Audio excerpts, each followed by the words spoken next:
I heard my husband Richard charged $100 an hour for private tutoring. Then Chloe showed up at my office door, begging me to save her a seat. In my last life, I said yes. A month later, the school was drowning in rumors that Richard had touched her during tutoring. The day his suspension notice came down, he locked himself in his study and never stood at a teacher's podium again. Our daughter Haley got pointed at in the halls and called a creeps kid. My mother-in-law, Nancy, had trash thrown at her in the grocery store. Neighbors crossed the street to avoid us. Meanwhile, Chloe took a bruise report to the local news station, sat under soft lighting, and cried her way through an exclusive interview. She walked away with a $300,000 settlement and a TikTok halo for speaking her truth. But this time, I'd been given another chance. Chloe stood in front of my desk looking desperate. "Please, Sophia, just let me join Richard's prep class. I really need this." I kept my face blank. "Sorry, we aren't doing private tutoring this year." She froze. The office went quiet enough that Paul in the next cubicle looked over. Chloe lowered her head and gripped her backpack straps until her knuckles turned white. "But I asked around," she said softly. "They said Mr. Richard always takes a prep group before the SATs. My math score is awful. He's the only teacher who explains things in a way I understand. Sophia, I know my family isn't rich, but I'll find a way to pay. I promise." I'd heard that exact speech before. In my last life,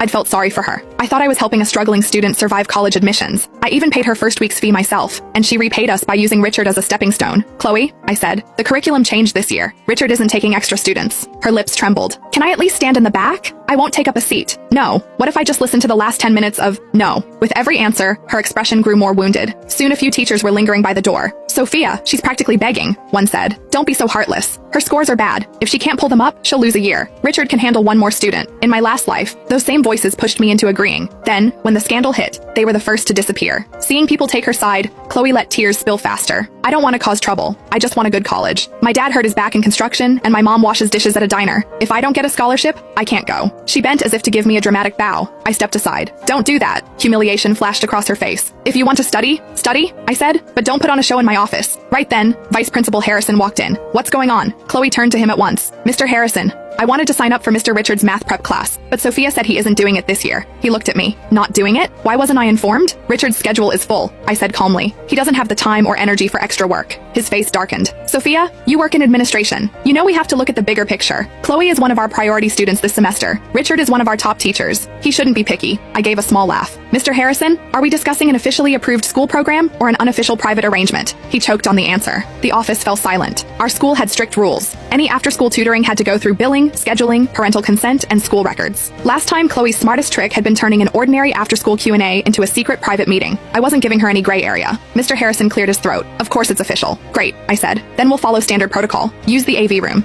Get signed parental consent. Every session under school cameras." Chloe's face went pale for a split second, but Harrison only nodded. "Fine." I looked at her. "If you really want to study, we do it by the rules." After a long pause, she nodded. "Okay." But the resentment in her eyes didn't miss me. That night, I pulled Richard onto the balcony after dinner. He'd just finished grading a mountain of tests and still had his glasses on. He looked tired. "What's wrong, babe?" My throat tightened. The last time he stood on a podium, he looked exactly like this. White shirt, black-rimmed glasses, chalk on his cuffs. Later, he'd flinch every time his phone buzzed. "Starting tomorrow," I said, "you are never to be alone with Chloe. Not even for 1 second." He blinked. "Chloe? The girl from today?" "Yes." "Is something wrong with her?" I wanted to tell him everything. Instead, I said, "I had a terrible nightmare." Richard never mocked me. I told him what Chloe might do, framing it as a dream. He listened the whole way through. "I'll be careful," he said. I shook my head and slid a sheet of paper to him. It was a list of 10 rules. As he read it, his brow furrowed. "Sophia, do you know something I don't?" I met his eyes. "I know human nature is harder to solve than math." He was quiet for a long moment, then folded the paper and tucked it into his pocket. "I trust you." The next day, Chloe officially joined Richard's 6-person AP Calculus prep group. I personally moved the class to the 3rd floor AV room. When she signed the attendance sheet, her fingers hesitated. "Any questions?" I asked. She looked up with a sweet smile. "No, Sophia, you thought of everything." I smiled back. "We have to protect our students and our teachers." The voice recorders were standard school equipment, all documented by serial number, checkout time, and return log. Last time, no one thought to use them. This time, I watched every detail. For 2 weeks, Chloe behaved perfectly. By week 3, she started testing the boundaries. One day, after the others left, she lingered with her workbook. "Mr. Richard, could you explain this one more time?" Richard glanced at the door. The female teaching assistant I had assigned stepped in at once. "I'll stay and listen too," she said pleasantly. Chloe's expression stiffened. "Never mind, I'll do it at home." Another time she collapsed in the hallway, clutching her stomach just as Richard walked by. Before he could speak, I stepped out with the school nurse right behind me. "What's wrong? Let's get you to the clinic." She gasped when she saw me. I think my blood sugar is low. I'll be fine." Then came the late-night Snapchat messages. "Mr. Richard, I really can't take this pressure anymore. I don't want to live. Can we please just talk? Just between us. Please don't tell anyone." In my last life, those screenshots had been leaked and edited into a viral video. This time Richard didn't answer. He screenshotted everything and dropped it straight into the school admin group chat. tagging the counselor and Chloe's homeroom teacher. Within 10 minutes, the counselor had contacted her parents. The next day, Chloe came to my desk with swollen red eyes and lowered her voice to a whisper. Sophia, I trusted Mr. Richard. Why did you have to make it such a big deal? Because your life matters more than your secrets, I said. She stared at me, and for 1 second her fragile victim mask slipped. You really know how to play the saint, don't you? I closed my folder. And you really know how to act. She gave a soft, mocking laugh and lowered her head. I have no idea what you mean. I said nothing. A month later, on a Friday afternoon, the parent chats exploded. I was checking next week's schedule when my phone started vibrating nonstop. Someone dropped a link into the school forum. The headline made my vision blur.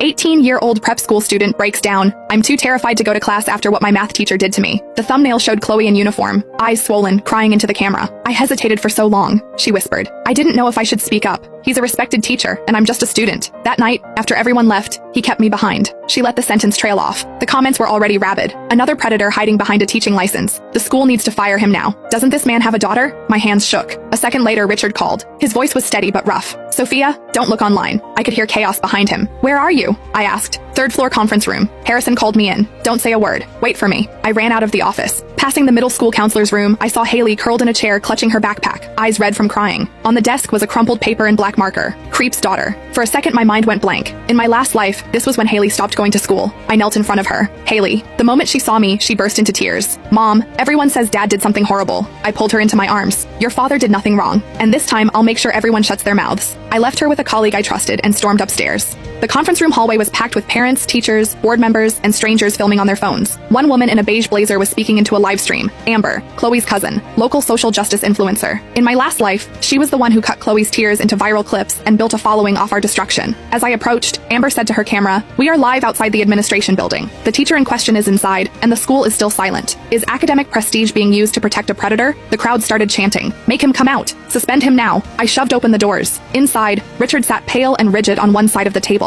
Mr. Harrison stood at the head, sweating. Chloe was huddled in a corner under a blanket, sobbing. Beside her lay a medical report. Soft tissue contusion. Same script. Same cheap bruise. Harrison rushed toward me. "Sophia, thank God. You need to convince Richard." "To do what?" "Issue a temporary apology. Step down for a few days. The school can offer Chloe compensation and quiet the media." I stared at him. Richard did nothing. Why would he apologize? This is not the time to be stubborn. Chloe let out a louder sob. "Sophia, do you think I'm lying?" She lifted her tear-streaked face. "I know you're his wife. Of course you don't believe me. But what girl would make this up?" Amber's camera pushed through the doorway. "Sophia, as a woman, why is your first instinct to protect your husband instead of supporting a vulnerable student?" Last time, that question nailed me to the wall. This time, I pulled out my phone and dialed 911. "Yes," I said clearly. "I'd like to report a crime. We have active extortion, defamation, and malicious slander taking place right now." The room went dead silent. Chloe stopped crying. Amber's smile froze. Harrison panicked first. "Sophia, are you insane? We haven't even done an internal investigation." "Exactly," I said. "So the police can do one. Or were you planning to act as judge and executioner in here?" Amber recovered fast and swung the phone back to me. "Everyone watching, do you see this? The second a victim speaks up, they call the police to intimidate her." I stepped close enough to make her lean back. "Then keep the raw live stream. You're filming minors without consent, disrupting school operations, and helping launch a harassment campaign against my family. My lawyer will want every second. Who do you think you're threatening?" I smiled. "Try me." Chloe started sobbing again. "I never wanted police involved. I just wanted an apology." Murmurs rose outside. "She looks terrified. They're bullying a student." I cut through the noise. "Chloe," she flinched. "In your video, you said that on the night of March 27th, after tutoring ended, Richard kept you alone in the third floor classroom. Is that correct?" She bit her lip, then nodded. "Yes." "Absolutely sure?" "Yes."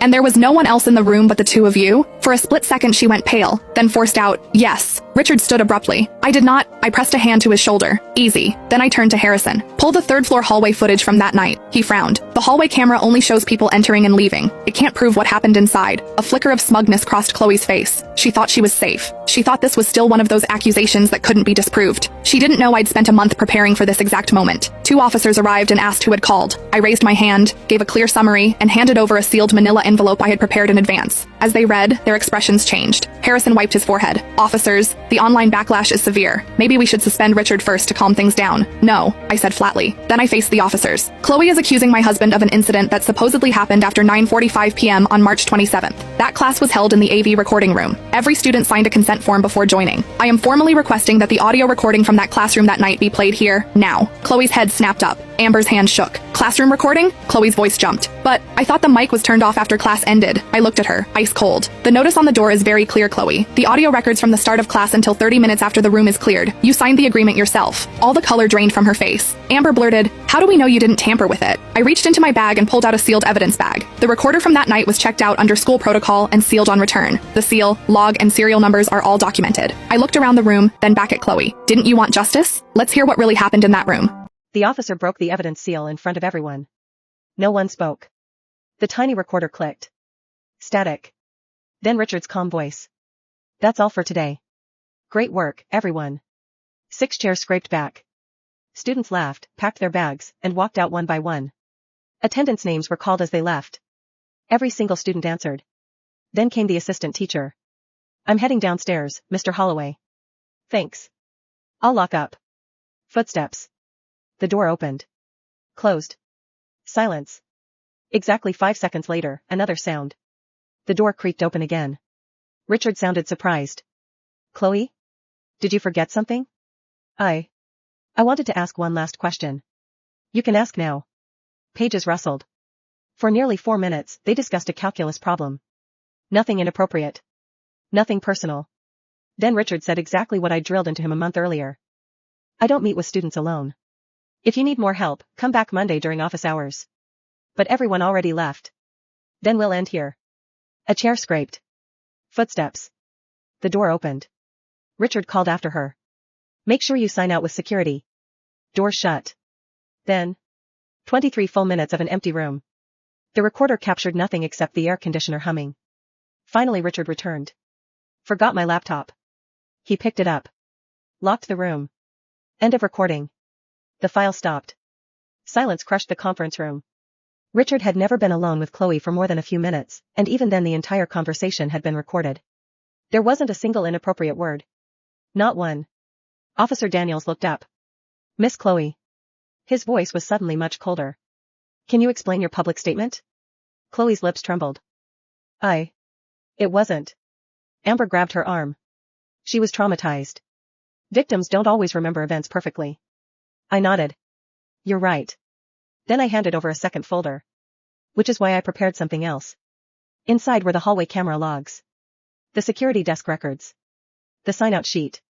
And the parking lot cameras. Every timestamp matched. At 9:51 p.m., Chloe walked out alone. At 9:52 p.m., she smiled at her phone. At 9:54 p.m., she bought a soda from the vending machine. At 9:57 p.m., she chatted with 2 classmates outside the front gate. At 10:03 p.m., she got into her cousin Amber's car. Not once did she appear frightened. Not once did she run. Not once did she ask anyone for help. Amber's face finally lost its confidence. The officer turned another page. "Interesting." "What?" He held up printed screenshots. The anonymous account that uploaded the accusation video was created using the same home Wi-Fi that belongs to Miss Amber. The room erupted. Amber lunged forward. "That's circumstantial." I smiled. "It gets better." I opened my final envelope. Phone records. Subpoenaed through our attorney after the first threatening messages. The metadata showed Chloe had recorded 23 separate crying takes before uploading the final version. Take 1. Take 7. Take 15. Take 23. Each with different wording. Different tears. Different camera angles. The final upload had simply been the performance she liked best. Even Harrison looked sick. Officer Daniels slowly closed the folder. "Miss Chloe. You are under investigation for filing a false police report, fabricating evidence, and making defamatory statements." Another officer stepped toward Amber. "And you may be investigated for assisting in the publication and coordination of knowingly false accusations." Chloe collapsed into a chair. "No. This wasn't supposed to happen." She looked at Harrison desperately. "You said he'd just apologize." Every eye turned toward the vice principal. His mouth opened. Then closed. I never. "You told me," Chloe screamed. "You said if enough parents complained, the board would sacrifice him before checking anything." Gasps filled the room. Harrison's knees nearly gave out. The officers immediately separated everyone. One began taking formal statements. The other confiscated phones as potential evidence. Outside, the live stream was still running. Unfortunately for Amber, she had forgotten to end it. Thousands of viewers watched everything. The confession. The evidence. The officers. The comments flipped in real time. Wait, she lied? Play the recording again. This teacher was innocent. Delete nothing. We all saw this live. By morning, every news station that had rushed to condemn Richard was issuing corrections. Parents who had demanded his firing were now demanding answers from the administration instead. The school board placed Harrison on immediate administrative leave pending investigation. Amber's follower count crashed as sponsors quietly announced they were ending partnerships. And Chloe, for the first time since this nightmare began, had no tears left that anyone believed. 3 months later, the school board held a public meeting. The auditorium was packed. This time, no one was there to accuse Richard. They stood to applaud him. The board chair rose first. After a complete investigation involving law enforcement, digital forensic experts, and independent legal counsel, we find no evidence whatsoever that Mr. Richard Holloway engaged in misconduct. She paused before continuing. We further recognize that he conducted himself with exceptional professionalism throughout this ordeal. The applause lasted nearly a minute. Richard, who had once believed his career was over, simply squeezed my hand. Then came the next announcement. Vice Principal Harrison had resigned before disciplinary proceedings concluded. His teaching license was suspended pending the outcome of the investigation into his conduct and handling of the allegations. The district adopted a new policy requiring all one-on-one student meetings to take place in monitored spaces with documented attendance and recording procedures. They called it the Holloway Protocol. Chloe wasn't so fortunate. The civil lawsuit moved quickly. The court found she had knowingly made false statements that destroyed an innocent man's reputation. She was ordered to pay substantial damages for defamation, along with legal costs. Because Amber had helped produce and spread the accusations despite multiple contradictions, she was also held liable. Their viral fame disappeared almost overnight. The same internet that had once celebrated them moved on just as quickly. One afternoon, Richard returned to the classroom that had nearly been taken from him. A new group of students waited inside. He adjusted his glasses and smiled. Good morning. Let's start with derivatives. The room filled with laughter as someone joked, Mr. Holloway, we've heard you're impossible to trick. Richard chuckled. I just believe in keeping good records. Haley slowly found her smile again. The classmates who had mocked her apologized. Some were sincere. Some weren't. She accepted the sincere ones and ignored the rest. One evening she came home holding a certificate. Top math student. She threw herself into Richard's arms. Dad, I think I inherited your brain. Richard laughed. I hope you inherited your mother's stubbornness too. She grinned. I definitely did. That night, we sat on the balcony where I had first handed Richard the list of 10 rules. He unfolded the now worn paper from his wallet. The creases were fading, but he had never thrown it away. You know, he said softly, I used to think trust meant believing nothing bad could happen. He looked at me. Now I think trust means believing someone will stand beside you when it does. I leaned my head against his shoulder. I always will. Below us, Haley was chasing fireflies across the yard, laughing so hard she could barely breathe. For the first time in what felt like forever, our home was peaceful. The nightmare that had destroyed our family in another life had ended differently this time. Not because fate had changed. Because we had. Sometimes justice isn't loud. Sometimes it arrives as a stack of attendance sheets, a hallway camera, a forgotten audio recorder, and the courage to insist that the truth be heard before judgment. And this time, the truth